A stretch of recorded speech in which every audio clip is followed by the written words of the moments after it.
Guys, welcome back to my channel, welcome to my another part of মনের মানুষ। তোমরা আমাকে ভোটেতে বলেছিলে যে 21 নাম্বার পার্টটা আরও বড় করে আপলোড করে দাও, but I am so sorry guys, because ওটাকে আমি অলরেডি সেভ করে ফেলেছি। তো আমার আজকে পিরিয়ডস হওয়ার কারণে, আজকে সানডেতে পিরিয়ডস হওয়ার কারণে আমার এত পরিমাণে ক্র্যাম্প হচ্ছে যে আমি একটু ভালোভাবে বিছানার মধ্যে উঠে বসতে পারছি না। ভিডিও যে ভয়েস দেওয়া এত কষ্ট হচ্ছে, একদম পারছিলাম না। তো after evening I am okay, better, I am slightly better now for giving the voice. So now আমি ভয়েস দিতে বসেছি। আমি জানি না কতক্ষণ পারবো ভয়েস দিতে, but I am still trying, hope for the best. I don't know whatever I have done. So जितना भी मैं करूँ तो उतना ही देख लो, ठीक है? बस आप लोगों को वीडियो मिल जाए, मैं यही चाहती हूँ, ठीक है? चलो, सो लेट्स स्टार्ट।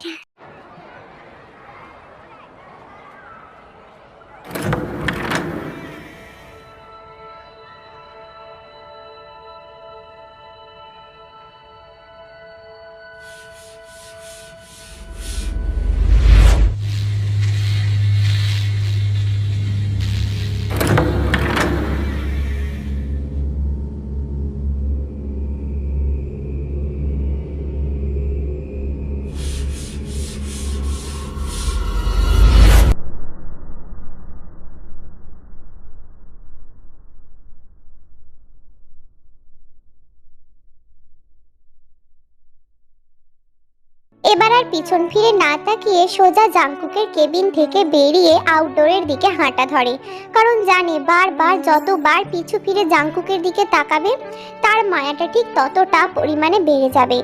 একটুখানি ঘন্টার জন্য ছেড়ে যাওয়াটা যেন তের কাছে দিন দিন কেমন দুর্বলতার কারণ হয়ে যাচ্ছে। তে তো চলে গেছে আউটডোরে পেশেন্ট দেখতে, প্রচণ্ড পরিমাণে ব্যস্ততা। আজকে অনেকগুলো ভিআইপি পেশেন্টেরও ডেট ছিল, সেই সমস্ত কিছু হ্যান্ডেল করতে হবে, প্লাস সিনিয়র ডক্টরদের কাছে প্র্যাকটিসও করতে হবে। অনেক সবাইকে কাউন্সিলিংও আছে, চেক আপও আছে, আউটডোরে রুগীও দেখার আছে। এই সমস্ত করতে করতে প্রায় 4 ঘন্টা হয়ে গেছে। কুকিকে তো টাইম দিয়ে এসেছিল 3 ঘন্টা, কিন্তু 4 ঘন্টা হয়ে গেছে। ভীষণ খিদে পেয়েছে, মাথাটাও খুব ধরেছে। জিনের প্যাকিং করে রাখার টিফিনগুলো, লাঞ্চগুলো এখনো পরিমাণে খাওয়া হয়নি। তার লাঞ্চ, জিমিনের লাঞ্চ, জাংকুকের লাঞ্চ, সমস্ত কিছু সে আজকে প্যাক করে এনেছে, কিন্তু সমস্তটাই পড়ে আছে। কিন্তু তে জানে জিমিন এসে তার কেবিন থেকে নিয়ে চলে যাবে তার লাঞ্চটা, পড়ে থাকবে তার লাঞ্চটা আর জাংকুকের তৈরি করে আনা লাঞ্চটা। তের মাথাটা প্রচণ্ড পরিমাণে ধরে গেছে। এই মুহূর্তে 1 কাপ চা বা 1 কাপ কফি হলে ভালো হয়, কিন্তু সে চায় না লাঞ্চ করার আগে এগুলো খেতে। এগুলো খেলে খিদে মারা যায়, অতটা খিদে আর পায় না। সে আজকে জাংকুকের সাথে একসাথে লাঞ্চ করবে, 4 ঘন্টা ধরে সেই আশাতেই বসে আছে। ইচ্ছে করছে না রুগীদের এই ভারী ভারী ফাইলগুলোকে খুলে আবারও তাদেরকে কাউন্সিলিং করতে। সে বড্ড পরিমাণে যে ভিতর থেকে ক্লান্ত, কিন্তু এটা তার ডিউটি, সমস্তটাই সে হাসি মুখে করে। সে এই প্রফেশনের জন্য প্রচুর পরিমাণে ডেডিকেটেড একজন ডক্টর। কিন্তু এটাও তের মনে হয় বাকি পেশেন্টদের থেকে জাংকুকের পিছনে তার বড্ড বেশি মেহনত করতে হয়। বাকি পেশেন্টদের কাছে তো মেহনতটা শুধু প্রফেশনালিজমের, জাংকুকের কাছে পার্সোনাল প্রফেশনাল দুটোই মিলেমিশে একাকার হয়ে যায়। মনের সাথেও লড়ো, ব্রেনের সাথেও লড়ো। তেয়ংয়ের আউটডোরে আজকে লাস্ট পেশেন্টটা বেরিয়ে যাবার পর তেয়ং তার মেন্টাল কাউন্সিলিং করে বেশ খানিকটা হ্যাপি, কারণ পেশেন্ট আগের থেকে অনেক বেশি ডেভেলপ করেছে। সে নিজে নিজে স্যাটিসফাইড হয়েছে। কথাটা ভাবতে ভাবতে ফোনটা হাতে তুলেই দেখতে পায় জিমিনের 4টে মিসড কল। সে এতটাই ব্যস্ত হয়ে গিয়েছিল জিমিনকে কল ব্যাক করারও সময় পায়নি, জিমিনের ফোনটা তোলারও টাইম পায়নি। জিমিন কোনো কিছু হলে মেসেজ করে দেয়, মেসেজের ইনবক্সও চেক করে দেখলো কোনো মেসেজ আসেনি। হয়তো লাঞ্চ করবে বলে ফোন করেছিল তেকে। মাঝে মাঝে তো কেন, প্রত্যেক দিনেরই রুটিন। জিমিন তো লাঞ্চ করার টাইমে তেকে ফোনই করে একসাথে লাঞ্চ করবে বলে। সেটা ভেবে তাড়াতাড়ি করে বাইরের দিকে হাঁটছে। সোজা লাঞ্চ নেবে নিজের কেবিন থেকে, তারপর যাবে জাংকুকের রুমে আর জিমিনকেও ডেকে নেবে, একসাথে বসে লাঞ্চ করবে। জাংকুক এখন হয়তো অন্য কারোর সাথে সোশ্যাল হতে পারেনি, কিন্তু জিমিনের সাথে সে সোশ্যালটাকে করবেই, এই পণটা সে মনে মনে নিয়ে নিয়েছে। ভীষণ আনন্দের সাথে নাচতে নাচতে কেবিনে ঢুকে গেল। আরে অনেক লেট হয়ে গেছে রে, কুকি ভাববে যে তেতে তো 3 ঘন্টা টাইম হয়ে গিয়েছিল, এখনো পর্যন্ত আসেনি।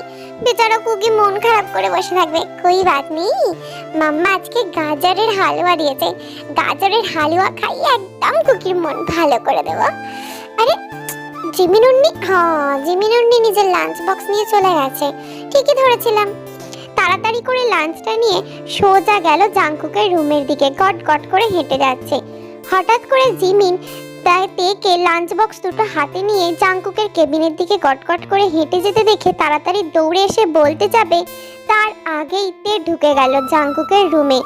ঢুকে সাথে সাথেই তার হাত থেকে ঠস ঠস করে দুটো লাঞ্চ বক্স মেঝেতে গড়িয়ে পড়ে গেল। তেয়ং ঘরের মধ্যে প্রবেশ করা মাত্রই দেখতে পেল বিছানাটা পুরো এলোমেলো হয়ে পড়ে আছে। বেডসাইড টেবিলের উপরে রেখে থাকা জলের কাঁচের গ্লাসগুলো মেঝেতে ভেঙে টুকরো টুকরো হয়ে পড়ে আছে। ব্ল্যাঙ্কেটটাকেও পুরো অগোছালো অবস্থায় বেডের এক সাইডে রাখা। বিছানার চাদর পুরো একদিক থেকে অন্য দিকে চলে গেছে। ওষুধের ট্রেগুলো মাটিতে পড়ে গড়াগড়ি খাচ্ছে, তাতে একটাও ওষুধ নেই, কিন্তু ট্রেগুলো ছড়িয়ে ছিটিয়ে পড়ে আছে। ওয়াশরুমের দরজা খোলা। তে ভালো করেই বুঝতে পারছে সে যতক্ষণ এখানে ছিল না তার আড়ালে কি হয়েছে এখানে। তের মাথাটা দাউ দাউ করে জ্বলছে, মনে হচ্ছে আগ্নেয়গিরি এক্ষুনি ফেটে বেরিয়ে পড়বে। আবারও সেই একই ঘটনা তার চোখের আড়ালে। এটা কিভাবে হতে পারে?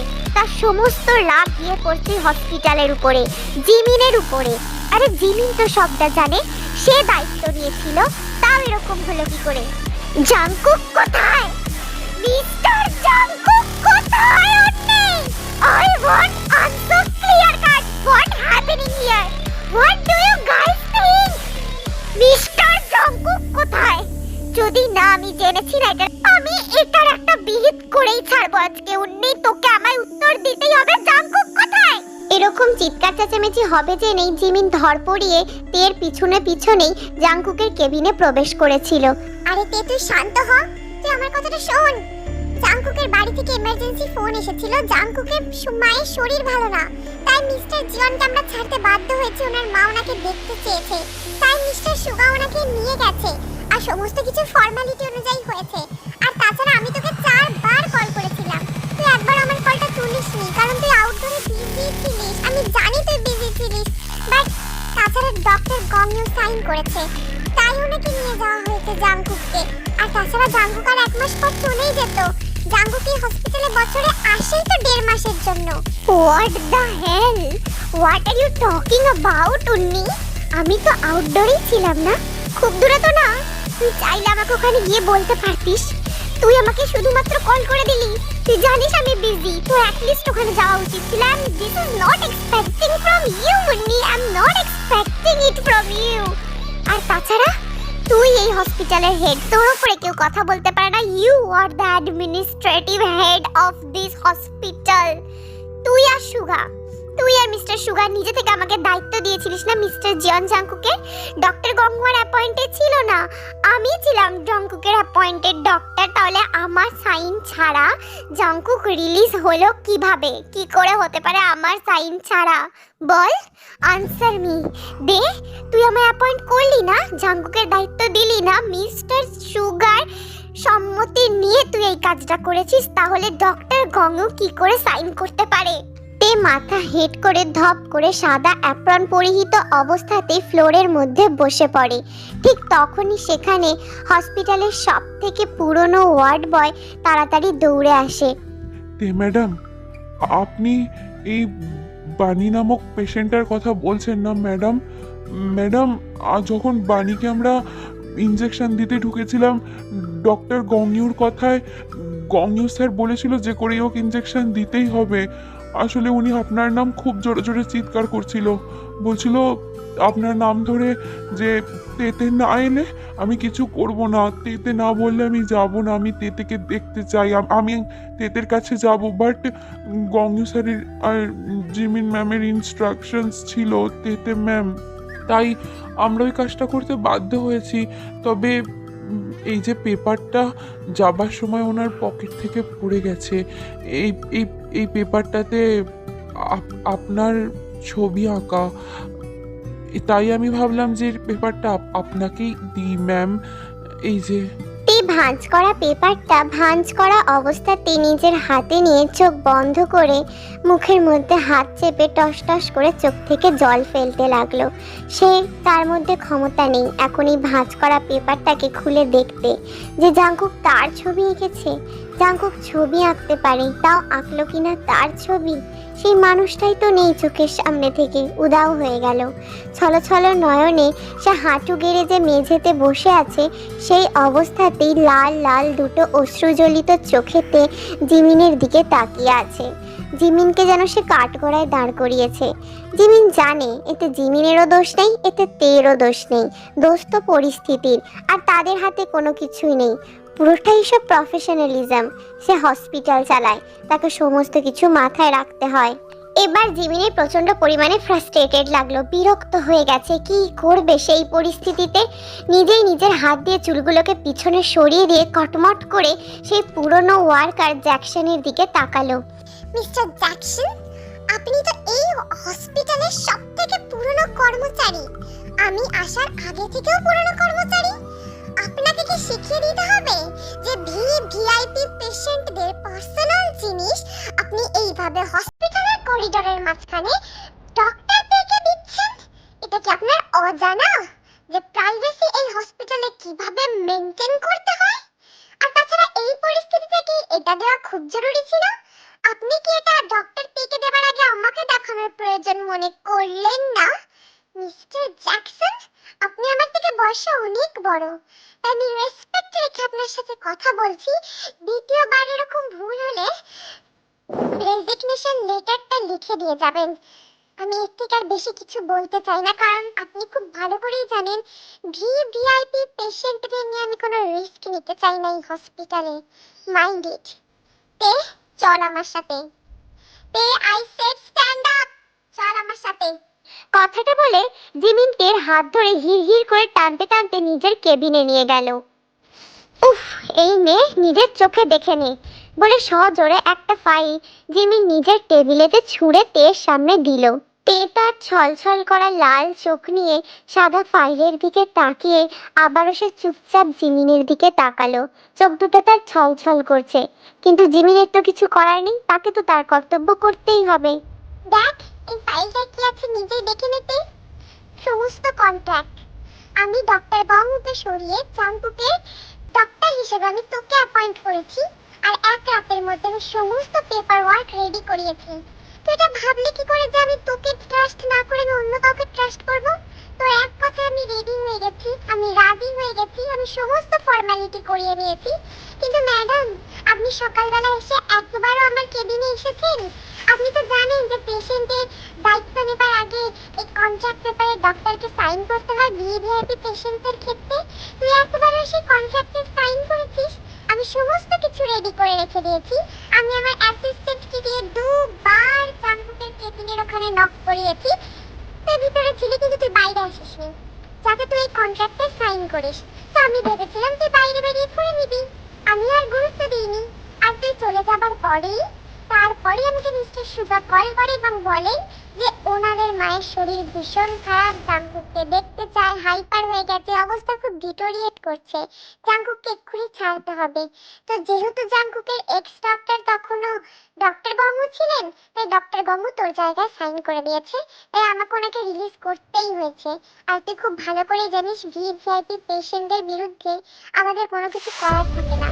যেটা আমাদের বাড়ির লোক ডিসিশন নেবে হসপিটালকে সেটাই মানতে হবে। আমরা ট্রিটমেন্ট করতে পারি, কিন্তু তার উপর আমরা পার্সোনাল অধিকার দেখাতে পারি না। তে আমি জানি তে তুই একজন খুব ভালো ডক্টর, আর তুই মিস্টার জিয়নকে ভালো করতে চাস। আমি তোর উপরে সবথেকে বেশি বিশ্বাস করি। আমিও চাই কি মিস্টার জিয়ন ভালো হয়ে যাক। তাই তো তোর এক কথাতে আমি সমস্তটা রাজি হয়ে গিয়ে সবকিছু রেডি করে ফেলেছি। আমি একবারও তোকে কোশ্চেন করিনি। হ্যাঁ, আমি তোকে প্রথমে আটকেছিলাম, কারণ কি সুগা বাবুর পারমিশন ছিল না, কিন্তু মিস্টার সুগা পর্যন্ত পারমিশন দিয়েছে যে তুই এবার থেকে জাংকুকের ট্রিটমেন্ট করবি। কিন্তু এরকম যে একটা অনাগত জিনিস হয়ে যাবে সেটা আমরা ভাবিনি না। কিভাবে জানবো বলতো যে মিস্টার জিয়নের মায়ের শরীর খারাপ করে যাবে? মিস্টার সুগা তো তাই তাড়াতাড়ি জাংকুককে বাড়ি পাঠাতে বললো। সেখানে একটা পেশেন্টকে তার বাড়ির লোকেরা বাড়ি নিয়ে যেতে চাইলে তুই আমার কিছু করার থাকে কি? তুই তো ডক্টর হিসেবে জানিস। কি হলো বল, চুপ করে বসে আছিস কেন? তে খানিকক্ষণ একই অবস্থাতে জিমিনের সোফার উপরে মাথা হেঁট করে বসে থাকে। তারপর হঠাৎ করেই ফুপিয়ে কাঁদতে কাঁদতে বলে, উন্নি কেন এরকম হয় বল তো উন্নি? আমি যখনই যে মিস্টার জিয়নকে একটু ভালো করে তুলতে চাই, যখনই একটু আগে বাড়ি, তখনই 10 পা পিছিয়ে যাই। উন্নি কেন? আমি তো অনেকটা এগিয়ে গিয়েছিলাম, আবারও উধাও হয়ে গেল।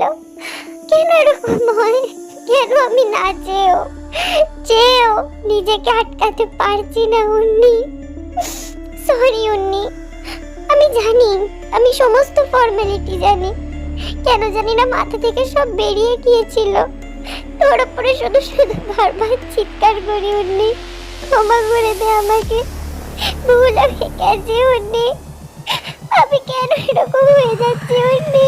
আমি পারছি না উন্নি, আমি পারছি না। আমি চেয়ে না চেয়েও বুঝতে পারছি না আমি কেন মিস্টার জিয়নকে নিয়ে এত রিয়াক্ট করে ফেলছি Unni. You know what I mean Unni. আমি তোকে ছাড়া আর কাকে বলবো উন্নি? তুই তো আমার best friend, you are my everything উন্নি। I never hide anything from you. তুই জানিস আমি কোনো কিছু লুকোতে পারবো না তোর কাছ থেকে। এটা কি বলছিস রে? তুই যা বলছিস ভেবে বলছিস না? এবার জিমিন তাড়াতাড়ি করে গিয়ে নিজের কেবিনের দরজাটা ভিতর থেকে বন্ধ করে তের সামনে হাঁটু গেড়ে বসে যায়। তেকে সহজ যত্নে নিজের বুকেতে নিজের ছোট বোনকে আদরের সাথে জড়িয়ে ধরে। দেখতে তুই যেরকম আমার কাছ থেকে কিছু লুকোসনি, আমিও তো তোর কাছ থেকে কিচ্ছু লুকাই না বলতে। তাহলে আমার একটা কথা খুব মন দিয়ে শোন। আমি জানি তুই মিস্টার জিয়নের প্রতি দুর্বল হয়ে গেছিস। হয়তো এটাও হতে পারে যে আমার মনের আশঙ্কাটাই সত্যি। হতেও পারে তোর মনে এতটাই দুর্বলতা বেড়েছে যে ফিলিংস এসেছে। একটা কথা বলি, এই রাস্তাটা শুধু কাঁটা রে বোন, এটাতে শুধু কাঁটা ভর্তি, শুধু ব্যথা পাবি, পেন পাবি।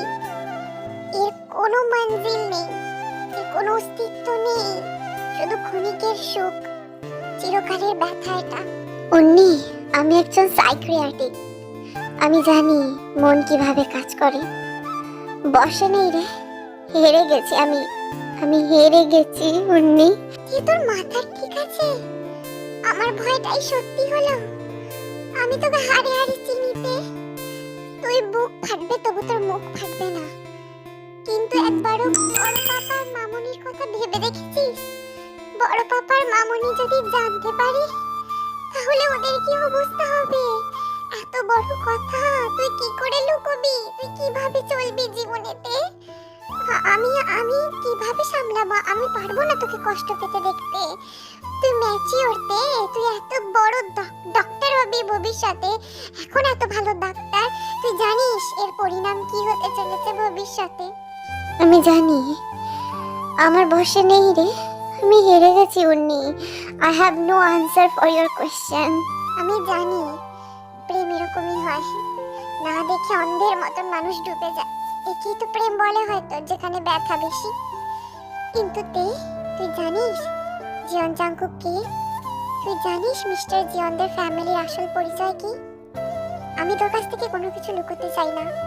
কথাটা যখন তোর আর আমার মধ্যে এসেই গেছে, এই পরিচয়টা শুধু আমি ছাড়া আর কেউ তো জানে না এই হসপিটালে। আর আমার ড্যাড জানে। বাট একটা কথা তৃতীয় ব্যক্তি হয়ে তুই জান, জিয়ন জাংকুক ব্ল্যাক ডায়মন্ড কোম্পানির উত্তরাধিকারী।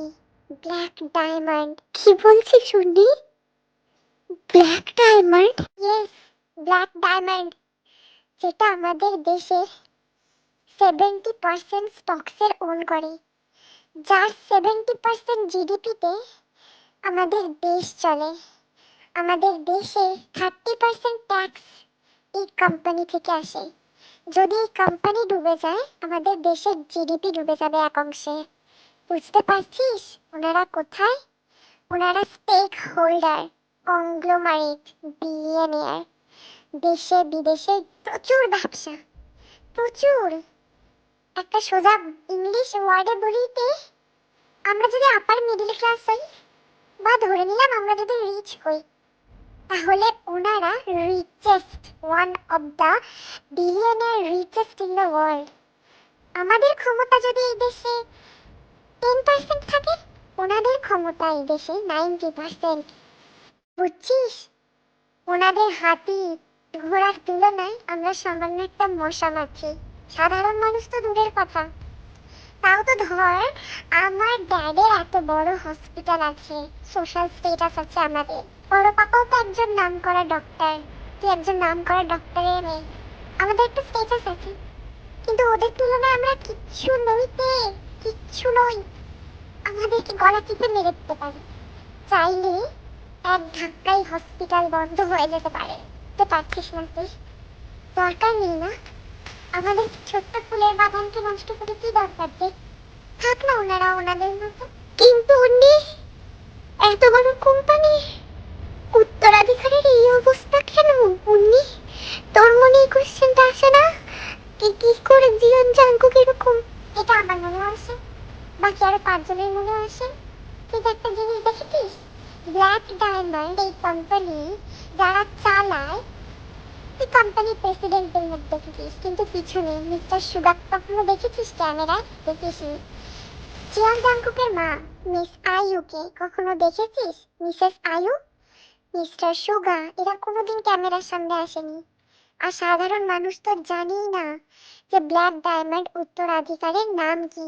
ব্ল্যাক ডায়মন্ড কোম্পানির ফিউচার সিইও কে, ফিউচার মালিক কে, সবটাই গোপন। বুঝছিস কেন গোপন? বুঝছিস এই ওয়ার্ল্ডে কেন কেউ জানে না ব্ল্যাক ডায়মন্ড কোম্পানির ফিউচার সিইও মালিক এরা কারা? সুগা আর জাংকুক। হুন্নি, কি বলছিস তুই? এটা যদি হয়ে থাকে তাহলে? ইয়েস, বেশি ভাবিস না, বাকিটা ছেড়ে দে। তোর আর আমার দেখার দায়িত্ব না দে। আমরা নিজেদের জীবনটা নিয়ে থাকি না, ছোট্ট একটা জীবন। আমি চাই না তুই এমন কিছু কর যাতে বড় পাপা আর মামনির কষ্ট হয়। তুই বুঝছিস না আমার কথা? জানি উন্নি, আমি এমন কিছু করব না যাতে আমার লাইফে 4টে মানুষের কষ্ট হয়। কিন্তু তুই এমন কিছু করিস না মা, যাতে সবার কষ্ট কমাতে গিয়ে নিজে পুড়ে ছারখার হয়ে যাস। তোর উন্নি সবসময় তোর পাশে আছে। You always have your Jimin উন্নি উইথ ইউ, রাইট? তোর যখন যা হবে তুই সমস্তটা আমাকে বলবি। তুই তো জানিস I am your open diary, you can write whatever you want. Yes, I know. Unni, তুইও কিন্তু আমার কাছ থেকে কিছু লুকোবি না, pinky promise? Pinky promise. Sorry Unni, কুকিকে পিঙ্কি প্রমিস দিয়ে আমি হঠাৎ করে তোকে পিঙ্কি প্রমিস দিয়ে দিয়েছি। চলিস না এই রাস্তায়, রাস্তায় কাঁটা ভর্তি, ছিন্ন বিচ্ছিন্ন হয়ে যাবি। ঠিক আছে উন্নি, আমি আজকে বাড়ি যেতে পারি? আমার আর ভালো লাগছে না হসপিটালে। আই নো এরপরে আমার অনেক ডিউটি আছে, অনেক পেশেন্টদের কাছে যেতে হবে, আমার শিডিউল বাঁধা, বাট আমি পারছি না। I want some rest. Okay ঠিক আছে, তুই যা, বাকিটা আমি সামলে নেব। আমি অন্য ডক্টরদের বলে দেব তোর শিফটটা করে দিতে। তুই চলে যা সাবধানে, আমি ড্রাইভার দেব। না না, আমি চলে যেতে পারবো। ওকে, সাবধানে যা, বাই। তে তার বাড়ির ছাদেতে সন্ধ্যা 7টার সময় চুপচাপ দাঁড়িয়ে আছে, আকাশের দিকে তাকিয়ে আছে। সন্ধ্যার হাওয়ার স্পর্শগুলো যেন তের গা ছুঁয়ে যাচ্ছে। সমস্ত কিছু ফিল করছে, কিন্তু সমস্ত কিছুর মধ্যে বড্ড বেশি অভাব হয়ে উঠেছে। তার কুকির অভাব হয়ে উঠেছে। তার কুকি এখন কি করছে কে জানে, সেই কথাটাই তে ভাবছে। সবেমাত্র তো একটু আশার আলো দেখেছিল, কিন্তু তাড়াতাড়ি এত তাতে যে আঁধার নেমে আসবে সেটা সে ভাবতে পারেনি। কিন্তু জিন পড়েছে মহা চিন্তায়। তার মেয়েকে যতই এর আগে চাপে দেখুক না কেন, স্ট্রেসে দেখুক না কেন, এরকম উদাসীন বেহুশের মতো কখনো দেখেনি। জিমিন তাকে আগের দিনই সবটা খুলে বলেছিল, কিন্তু আজকের ব্যাপারগুলো সে জানে না, হসপিটালে কি হয়েছে না হয়েছে। আর খুব ভালো করেই জানে তার মেয়ের শিডিউল সম্পর্কে। তে যেই সময় হুট করে বাড়ি ফেরে না তাও জানে। তে এসে বলেছে অবশ্য তার রেস্টের প্রয়োজন, তাই সে জিমিন উন্নিকে বলে বাড়ি চলে এসেছে। কিন্তু জিন যে জানে মায়ের মনের খটকাটা কোন জায়গায়। সে আরএমকে এখনো পর্যন্ত কোনো কথা বলেনি। আরএম বরাবরই মেয়েকে নিয়ে জিনের থেকেও বেশি পজিটিভ। সমস্ত কথাই নিজের পেটের মধ্যে একা লুকিয়ে বসে আছে। জানে ভালোভাবেই আরএমকে যখন বলতে যাবে ঝাড় তো খাবেই। রাতের ডিনার তৈরি করতে করতে রান্নাঘরে এই সমস্ত কথাই ভাবছে। এদিকে ছাদেতে তের মনটা যে বড্ড ছটপট করছে। এরকম দেখতে দেখতে ছাদে থাকা দোলনায় বসে তে হেলান দিয়ে কখন যে ঘুমিয়ে পড়েছে তার কোনো খেয়াল নেই। হঠাৎ করেই তের ফোনটা প্রচণ্ড পরিমাণে ভাইব্রেট হতে শুরু করে। তে সেই ভাইব্রেটের কাঁপুনিতে উঠে পড়ে ফোনটা হাতে নিয়ে দেখে রাত 8:30 বেজে গেছে। কই জিন তো তাকে ডাকলো না, হয়তো ডেকেছে সে শুনতে পায়নি। ফোনের দিকে তাকিয়ে দেখে একটা আননোন নাম্বার থেকে কল আসছে। সাথে সাথে তে ফোনটা তুলে যখনই হ্যালো বলে, হ্যালো ডক্টর তে স্পিকিং। আপনি ডক্টর তে বলছেন? ডক্টর তে, আমি আমি মিস্টার জিওনের বাড়ি থেকে রামু, মানে মিস্টার জিওনের রামু কাকা বলছিলাম। আপনি আপনি একবার ছোটবাবুর কাছে আসবেন? তে ম্যাডাম, ছোটবাবুর না খুব অবস্থা খারাপ। আপনাকে আপনাকে বারবার নাম বলছে, আপনাকে দেখার জন্য ছটফট করছে। ছোটবাবুকে না ওর রাখা যাচ্ছে না। আপনি না কাউকে বলবেন না। আপনি রামু কাকা? আমি আমি আমি জানি, কুকির রামু কাকা না আপনি? আপনার কথা আমাকে অনেকবার বলেছে কুকি। কুকি কেমন আছে? বলুন। কুকি, এটা কুকির গলা। কুকি কুকি কুকি, তুমি ওরকম করো না কুকি। আমি আসবো কুকি, তুমি যেখানে থাকো আমি আসবো কুকি। আচ্ছা শুনুন না, আমি বলছি কি ওনাকে একটু শান্ত করুন না। আমাকে অ্যাড্রেসটা বলবেন কাইন্ডলি বাড়িতে। কুকির খুব অবস্থা খারাপ, উত্তেজিত হয়ে গেছে। কুকি এরকম করো না কুকি। আহা ছোটবাবু, ফোনটা ধরে টানাটানি করো না ছোটবাবু। ফোনটা ভেঙে গেলে আর ডক্টর তে এখানে আসতে পারবে না। ছোটবাবু আমার একটা কথা শোনো। ডক্টর তে, আমার কথা শুনতে পাচ্ছেন? ডক্টর তে আপনি তাড়াতাড়ি অ্যাড্রেসটা নোট করুন না। আপনি কাউকে বলবেন না যে হ্যালো হ্যালো হ্যালো রামু কাকা, শুনতে পাচ্ছেন? Hello hello Cookie, hello hello. ফোনটা কেটে গেল। কুকির গলা পাচ্ছিলাম, অ্যাড্রেসটা জানার আগেই ফোনটা কেটে গেল। এখন আমি কি করব? হে ভগবান, আমি কিভাবে পাবো অ্যাড্রেসটা বাড়ির?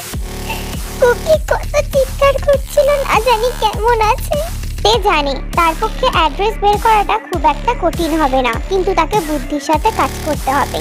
সে সাথে সাথে আর এক মুহূর্ত টাইম ওয়েস্ট না করে চোখের জল মুছে ছাদ থেকে নিজের রুমে চলে গেল। নিজের রুমে গিয়ে তাড়াতাড়ি একটু বাইরে বার্থডে পার্টিতে যাবার মতো করে রেডি হয়ে নিল, কারণ সে মিথ্যে কথা বলে বেরোবে। যে মেয়ে জীবনেও তার বাবা মাকে কোনোদিন মিথ্যে কথা বলেনি, আজ সে মিথ্যে কথা বলবে। কার জন্য? একটা পেশেন্টের জন্য। শুধুমাত্রই কি সাধারণ একটা পেশেন্ট তাই? চুপচাপ জিনের কাছে গিয়ে জিনকে পিছন থেকে জড়িয়ে ধরলো। মাম্মা, আজকে একটা হসপিটালে কলিগসের বার্থডে আছে, আমি যেতে চাই। আমাকে কেমন লাগছে? সুন্দর লাগছে তো। কোন কলিগসের বার্থডে আছে? আরে নতুন জয়েন করেছে হসপিটালে। এখনো সেভাবে বন্ধুত্ব হয়নি, তবে আমাদের সবাইকে ইনভাইট করেছে। জিমিনুন্নিও যাবে, তুমি জিমিনুন্নির থেকে জেনে নিও। এখন আমি যাই না প্লিজ মাম্মা, আমি প্রচন্ড লেট হয়ে যাচ্ছি। তাহলে রাতে ডিনার করবি না? ওখানে খেয়ে নেব। আচ্ছা ঠিক আছে, এসো। কথাটা বলে তে তাড়াহুড়ো করে গাড়ি নিয়ে বেরিয়ে গেল, কিন্তু জিনের মনে একটা সংশয় থেকেই গেল। বার্থডে পার্টি ছিল, কই আজ পর্যন্ত তো এসে একবারও বললো না। হঠাৎ করে রেডি হয়ে সেরকম বলতে এসে গেল যে তার বার্থডে পার্টি আছে। এদিকে তে সোজা জোরে গাড়ি চালিয়ে জিমিনের বাড়িতে উপস্থিত হয়েছে। জিমিনও কিছু জানে না, জেহবও কিছু জানে না। কলিং বেল বাজা মাত্রই জেহব নিজে দরজা খোলে। ও বাবা, তে মামনি তুই এখানে? আসবি, একবারও বলবি না? কেন বড় পাপা, আমাকে কি তোমার বাড়িতে আসতে গেলে বলে আসতে হবে? এ বাবা, আমি কি একবারও সেটা বলেছি? এই বাড়িটাই তো আমার মেয়েদের, যা কিছু আছে সবই তো আমার এই দুই মেয়ের। আচ্ছা, জিমিনুন্নি কোথায়? জিমিনুন্নি শাওয়ার নিচ্ছে, তুই বস, আমি বলে দিচ্ছি। এই যিশু। যিশু হচ্ছে জেহবের অনেক বিশ্বস্ত কাজের লোক, অ্যাসিস্ট্যান্টও বলা যেতে পারে। তাড়াতাড়ি বলে দাও তো, তে মামনি এসেছে জিমিন মামনিকে বেরোতে শাওয়ার নিয়ে। বলে দিচ্ছি স্যার। যা, তুই ঘরে গিয়ে ওয়েট কর, জিমিনুন্নি উপরেই আছে। সোজা দোতলায় জিমিনের রুমে ঢুকে যায়। তে জানে জিমিন শাওয়ার নিচ্ছে। জিমিনের সমস্ত কিছুতে তের অ্যাক্সেস আছে, কারণ তারা দুজনে বেস্ট ফ্রেন্ডের থেকেও অন্তরঙ্গ, যাকে বলা হয় একে অপরের হরিহরাত্মা। তাই তের সমস্ত জিনিস অ্যাক্সেস আছে জিমিনের কাছে, আর জিমিনেরও সমস্ত জিনিসের অ্যাক্সেস আছে তের কাছে। তার ল্যাপটপের পাসওয়ার্ড, ফোনের পাসওয়ার্ড সমস্তটাই তের জানা। তাড়াতাড়ি করে ল্যাপটপটা খুলে ফেলে, কারণ এই মুহূর্তে তো জিমিন নেই, সোজা ঢোকে ভিআইপি ফাইলে। কিন্তু তারপরেও ভিআইপি ফাইলের মধ্যেও কয়েকটা ফাইল আছে ভিভিআইপি ফাইল। ভিভিআইপি ফাইলগুলোর মধ্যে আছে জাংকুকের অ্যাড্রেস, সমস্ত কিছু লিস্ট, পেশেন্টের বাড়ির অ্যাড্রেস, এটা তো থাকবেই। ভিভিআইপিতে মিস্টার জিয়ন জাংকুকের ফোল্ডারটা খোলা মাত্রই অ্যাড্রেসটা তার চোখের সামনে ভাসে। জিমিন ভিজে চুলে হেয়ার ড্রাই করতে করতে সেই মাত্র ওয়াশরুম থেকে বেরোলো। কি তোমার কুকির অ্যাড্রেস আমার ল্যাপটপে দেখা হয়ে গেল তে? তে অবাক হলো না, ছলো চোখে জল নিয়ে বলল, হ্যাঁ হয়ে গেছে, আর হবে নাই বা কেন? আমি জানি আমার এই পৃথিবীতে আমার উন্নি ছাড়া কেউ নেই। আমার উন্নি আমার কাছে ওপেন ডায়েরি, আর আমার উন্নির কাছে গেলে আমি সব পাবো। তাই এসেছি, তুই আমায় ভালোবাসিস আমি জানি, আর এটাও জানি তুই সবসময় আমার পাশে থাকবি উন্নি। Very good. ছোট থেকে আমাকে ইমোশনাল ব্ল্যাকমেল করতে তুই ভালোই পারিস। কোনো কিছু না, বাস ইমোশনালি ব্ল্যাকমেল করে জিমিনকে হারিয়ে দাও, এই আর কি। আমি বুঝেই গেছি যে তুমি অ্যাড্রেসের জন্যই এসেছো। আমি রেডি হয়ে নি, তারপর একসাথে যাব, কারণ তোকে আমি একা ছাড়ছি না। এবার না অ্যাক্টিং করে চোখের জলটা মোছো মা। আমি তোমাকে ছোট থেকে চিনি, তুমি কখনো রিয়েল কাঁদো আর কখনো অ্যাক্টিং করো। জিমিন আর তে মিলে জেহবকে বার্থডে পার্টির মিথ্যে কথা বলে জিনকে যেভাবে বোকা বানিয়ে বেরিয়েছে, সেরকম জেহবকেও মিথ্যে কথা বলে সেই অজুহাত দিয়ে বেরিয়ে পড়ল। সরাসরি দুজনে গিয়ে তাড়াতাড়ি গাড়িতে বসলো। তে গাড়ির সিট বেল্ট লাগিয়ে গাড়ি স্টার্ট দিল। তে গাড়ি চালাচ্ছে আর জিমিন তের পাশে সিটে বসে আছে। তোর জন্য আজকে ড্যাডকে মিথ্যে কথা বললাম। আমি জীবনে কখনো ড্যাডকে মিথ্যে কথা বলিনি। উন্নি, মিথ্যে কথা কিন্তু শুধু তুই একা বলেছিস, মিথ্যে কথা তো আমিও মাম্মাকে বলেছি। আমিও তো নিজের মাম্মাকে কখনো মিথ্যে কথা বলিনি। তো বলতে তো হয়েছে তোর জন্যই, তাই না? প্রেমে একেবারে হাবুডুবু খাচ্ছিস বলে আস্তে গাড়ি চালা। হেলিকপ্টার চালাচ্ছিস নাকি এত স্পিডে? আস্তেই তো চালাচ্ছি। এটাকে আস্তে বলে তে? ঠিক আছে, রিল্যাক্স, দরকার হলে রকেটও চালাতে পারি। উফ মা গো মা, প্রেমে একেবারে হাবুডুবু খাচ্ছে। না জানি আমি মামনিকে কি উত্তর দেব। উফ, তার উপরে এই বিড়ালটার সামনাসামনি হতে হবে ভাবলেই তো বুক কাঁপছে। যে জায়গায় মেন পয়েন্টে শর্ট সার্কিটে হাত দিয়ে ফেলেছিলাম। মা গো মা, কি করে চোখে চোখ রাখবো কে জানে। কি ভাবছিস? কিছু না। গাড়িটা এসে দাঁড়ালো কোরিয়ার সোলে সব থেকে বড় হাইফাই জায়গাতে, হান রিভারের ধারে। কিন্তু এই এলাকাটা সব থেকে লাক্সুরিয়াস এবং সব থেকে রিচেস্ট এলাকার মধ্যে গণনা করা হয় কোরিয়ার। আশেপাশে সমস্ত বিদেশের ইন্টারন্যাশনাল এমবেসিতে ভরা। যেরকম এই ব্ল্যাক ম্যানশনের পাশেতেই ইন্ডিয়ান এমবেসি, তার পাশে ইউএসের এমবেসি, লিউজেমবার্গের এমবেসি। এই এরিয়াতে যে কোনো সাধারণ মানুষদের বসবাস না, সেটা দেখেই বোঝা যাচ্ছে। তীর তো চোখ অন্য কারণে হাঁ হয়ে রইল। এই ম্যানশনটা পুরোটাই ব্ল্যাক কালারের, এক্সটেরিয়ারও ব্ল্যাক, পাঁচিলও ব্ল্যাক, সমস্ত বডিগার্ড আর সিকিউরিটি টাইট, বডিগার্ড আর সিকিউরিটিদের ড্রেসও ব্ল্যাক। তাই কি এই কোম্পানির নাম ব্ল্যাক ডায়মন্ড, নাকি ব্ল্যাক ডায়মন্ড কোম্পানি বলে এদের সমস্ত কিছু ব্ল্যাক? বুঝলো না। ফার্স্ট গেটেতেই একটা গাড়ি দেখে সিকিউরিটি সাথে সাথে এগিয়ে এলো। Do you have any appointment and security clearance? তখন জিমিন গাড়ির ভিতর থেকে উত্তর দিল, কারণ তারা তেকে চেনে না, কিন্তু জিমিনকে এর আগেও একবার দেখেছে। অ্যাকচুয়ালি আমি মিস জিমিন। আমার মিস্টার সুগার সাথে খুব আর্জেন্ট দরকার। আপনি মিস্টার সুগাকে বলুন যে বাইরে মিস জিমিন এসেছে, সাথে ডক্টর তে আছে। আমাদের গুরুত্বপূর্ণ কিছু দরকার আছে ওনার সাথে। ঠিক আছে মিস, আপনাকে এখানে ওয়েট করতে হবে। যেহেতু আপনার কোনো অ্যাপয়েন্টমেন্ট লেটার বা সিকিউরিটি ক্লিয়ারেন্স নেই, তাই আমাকে ভিতর থেকে পারমিশন নিতে হবে। ততক্ষণ আপনি এখানে ওয়েট করুন। অনুমতি পাওয়ার পর তখনই আমি আপনাকে ভিতরে যেতে দিতে পারবো, তার আগে না। গেট নাম্বার 2 মিস্টার সুগা স্যারের সাথে দেখা করতে এসেছে মিস জিমিন অ্যান্ড ডক্টর তে, ভিতরে ইনফর্ম করো। গেট নাম্বার 2 থেকে সেই ইনফরমেশন গেট নাম্বার 3 তে পাঠানো হলো। গেট নাম্বার 3 থেকে সেই ইনফরমেশন ডিরেক্ট গেল সুগার কাছে।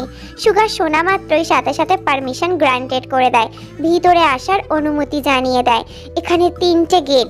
অনুমতি পাবার সাথে সাথেই দরওয়ান এসে প্রথম গেট খুলে দেয়। প্রথম গেট খোলার পরে দ্বিতীয় একটা বড় ব্ল্যাক গেট, দ্বিতীয় ব্ল্যাক গেট খোলার পর আবার একটা তৃতীয় ব্ল্যাক গেট। তের তো জাস্ট চোখটা ছানা বড়া হয়ে গেছে। এতগুলো সিকিউরিটি ক্লিয়ারেন্স, এর আগেও সে ভিআইপি পেশেন্ট দেখেছে, কিন্তু এত বড় ভিভিআইপি, এত সিকিউরিটি চেক এর আগে কখনো দেখেনি। অবশ্য হবে নাই বা কেন, ব্ল্যাক ডায়মন্ড কোম্পানি বলে কথা। সে একটু অবাক হচ্ছে না, এগুলো তার কাছে স্বাভাবিক, কিন্তু চোখ তো ছানা বড়া হবেই প্রথমবার দেখলে। জিমিন আর তে এবারে দুজনে একসাথে ম্যানশনের ভিতরে প্রবেশ করলো। ম্যানশনের ভিতরে প্রবেশ করা মাত্রই তের মনে হচ্ছে সে সত্যি সত্যি কোনো রাজকুমারের সাথে দেখা করতে বিশাল বড় এক রাজপ্রাসাদে এসে গেছে। চোখটা রীতিমতো ধাঁধিয়ে গেছে। ঠিক আছে, এসব তো হবেই, রাজকুমারের সাথে দেখা করতে এসেছে যে। সামনে দেখতে পেল সুগা এবং তার সাথে মিস আয়ু দাঁড়িয়ে আছে, এবং ঠিক তাদের একটু পিছনেই 70 বছর বয়সী বা তার থেকে একটু বয়স বেশি হবে একজন বয়স্ক ভদ্রলোক দাঁড়িয়ে আছে। তে তার দিকে সবার প্রথমে তাকায় এবং তাকিয়ে বুঝতে পারে এটি হয়তো সেই রামু কাকা যার কথা কুকি তাকে বলেছে এবং যার ফোন একটু আগে তার কাছে এসেছিল। কিন্তু মনে আরো অনেক প্রশ্ন আছে, সেগুলোকে এখন চাপা ফেলে দিল। প্রথম কথা হচ্ছে, কুকি এখানে কোথায়? চারিদিকটা চং মং করে ভালোভাবে তাকাচ্ছে, কারোর দিকে কোনো ধ্যান নেই। প্রায় 20-25টা কাজের লোক তো হবেই, যে যার মতো কাজ করে চলেছে। শুধু সার্ভেন্টই সার্ভেন্ট 20-25 জন, আর তাহলে লোক ধরতে গেলে শুধুমাত্র বাড়ির লোক 3 জন দেখতে পাচ্ছে, আর কুকিকে নিয়ে 4 জন। কই, আর তো কোনো লোকজন এখানে নেই। What a surprise! আমি তো ভাবতেই পারছি না জিমিনের সাথে ডক্টর তেও আসবে। আমার জাঙ্কুকের হয়তো এতদিনে সৌভাগ্য হয়েছে, এবার হয়তো আশার আলো দেখতে পাবো। আমি খুব খুশি হয়েছি তোমাদের দুজনের আশাতে। রামু, রাতের ডিনারের ব্যবস্থা করো, আর গেস্টদের যাতে কোনো রকম অসুবিধা না হয় সেই দিকে খেয়াল রাখো। And inform my personal butler also. Doctor তে, আপনি দাঁড়িয়ে কেন? মিস জিমিন, আপনি বসুন, সেই থেকে দাঁড়িয়ে আছেন। এন্ড কি হয়েছে মিস জিমিন, কোনো কিছু কি সমস্যা? মানে বাইরে থেকে যখন গার্ড আমাকে বললো যে বাইরে আপনারা দুজন এসেছেন, আমি ভাবতে পারিনি আপনারা দুজন এখানে আসবেন। হ্যাঁ হ্যাঁ, তাই তো। কোনো কিছু কি খারাপ হয়েছে, মানে কোনো সমস্যা হয়েছে, আমাদেরকে নির্দ্বিধায় বলতে পারো। জিমিন তেকে নিয়ে সোফায় বসলো।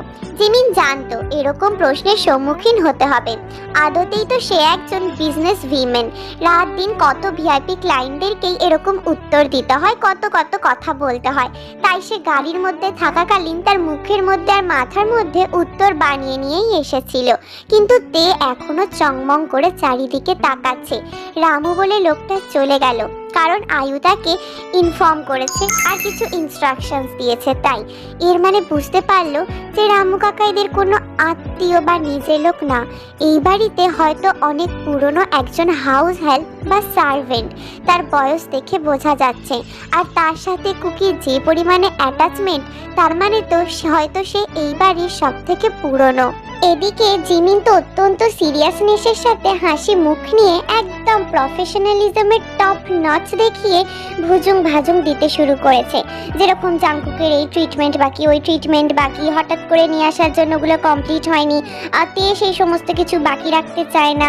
তাদের হসপিটালের টপ প্রায়োরিটি ভিভিআইপি পেশেন্ট, এবং ভিআইপি পেশেন্টরা প্রত্যেকটা পেশেন্ট তাদের কাছে সমস্ত আগে। তাদের জন্য যা যা করা দরকার, তাদের হসপিটাল সবসময় এগুলো করার জন্য ভীষণ পরিমাণে উদ্যোগী। এই সমস্ত কথা বলছিলই, এবং সুগা আর আয়ু সে সমস্ত কিছু শুনছিল।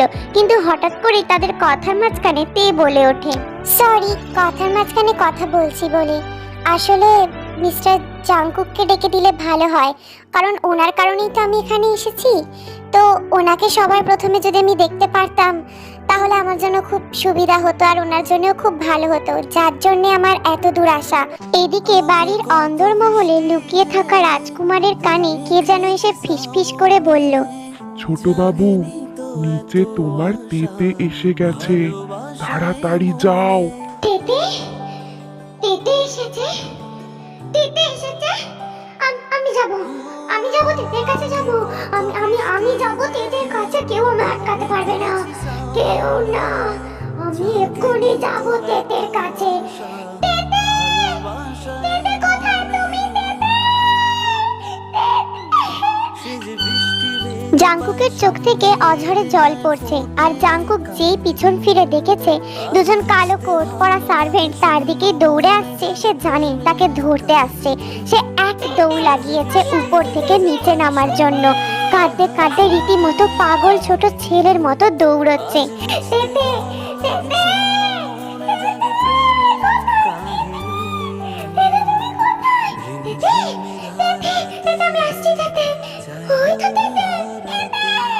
জাংকুকের আওয়াজ পাওয়ার সাথে সাথে তে সোজা সোফা থেকে উঠে দাঁড়িয়ে পড়ে।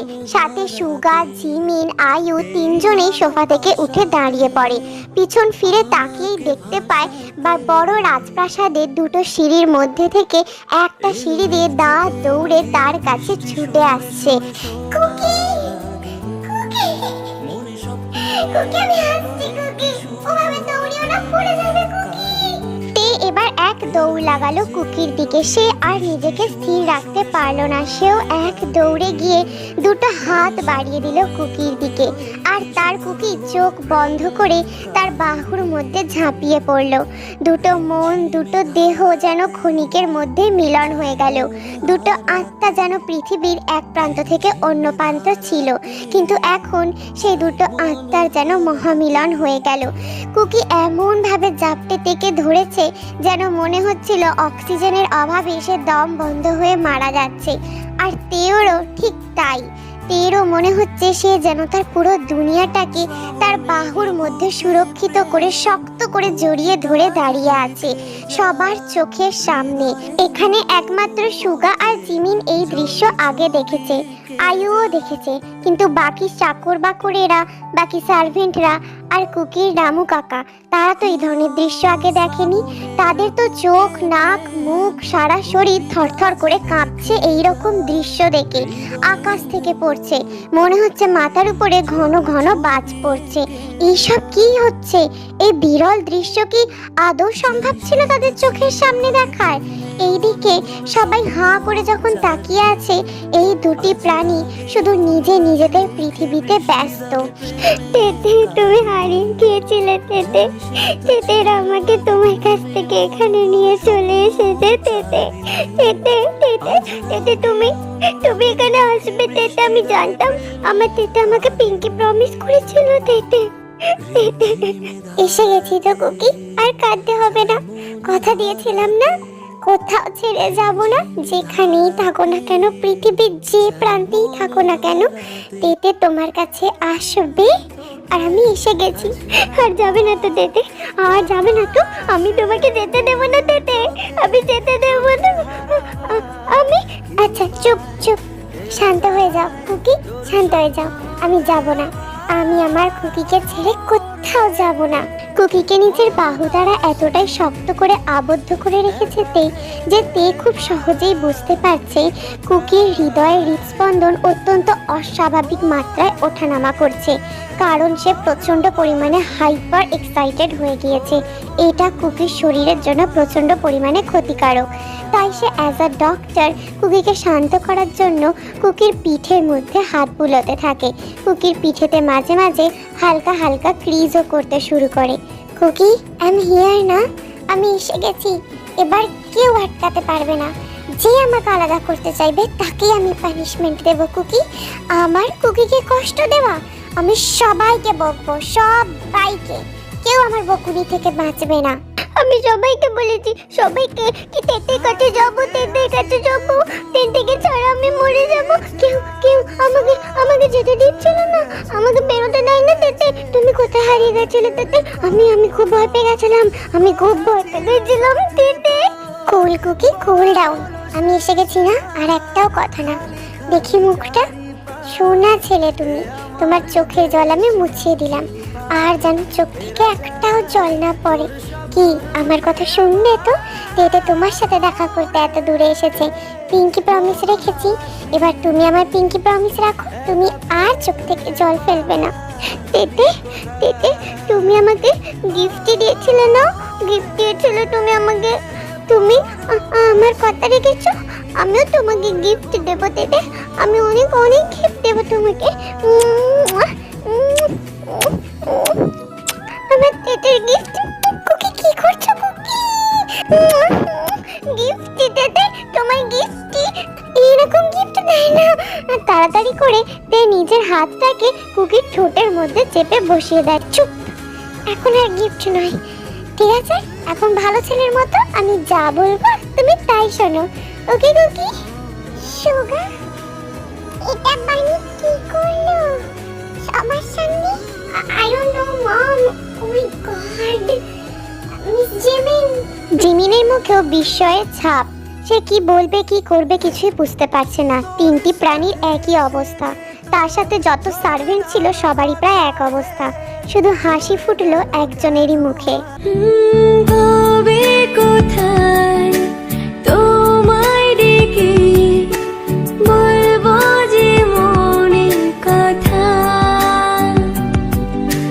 সে আশাতে দিন গুনেছি, সয়েছি নীরবতা। ও কাছে পেয়ে এমন আমার তোমাকে শোনাতে চাই, ভালোবাসি তোমায়, ভালোবাসি তোমায়, ভালোবাসি তোমায়, ভালোবাসি তোমায়, যে কথাটি মন। আজকের জন্য এতটুকুই। ও মাই গড, আমি জাস্ট 45 মিনিটসের ভিডিও বানিয়েছি, অনেকটা, যাতে তোমরা মন খুশি করে দেখতে পারো। আর একটা কথা বলি, গল্পকে গল্পের মতো করে নেবে, সাথে বাস্তবের কোনো কানেকশন নেই। এটা শুধুমাত্র এফএফ আর একটা কাল্পনিক চরিত্রের গল্প। আর এটাকে দয়া করে কেউ কপি করবে না, এটা আমার অরিজিনাল লেখা গল্প। তো যাই হোক, তোমরা সবাই ভালো থেকো। এর নেক্সট গল্প কিন্তু আমি নিয়ে আসবো খুব তাড়াতাড়ি, বাট আমার আরও হয়তো 2-3 দিন সময় লাগবে। তো ওই জন্য আমি এত বড় করে দিলাম। তো আরামসে এটা দেখো, তো নেক্সট পার্ট আমি রেডি করতে দেবো। Okay, so let's go, bye bye. Subscribe করে দিও, লাইক আর কমেন্ট করতে ভুলো না। বাই।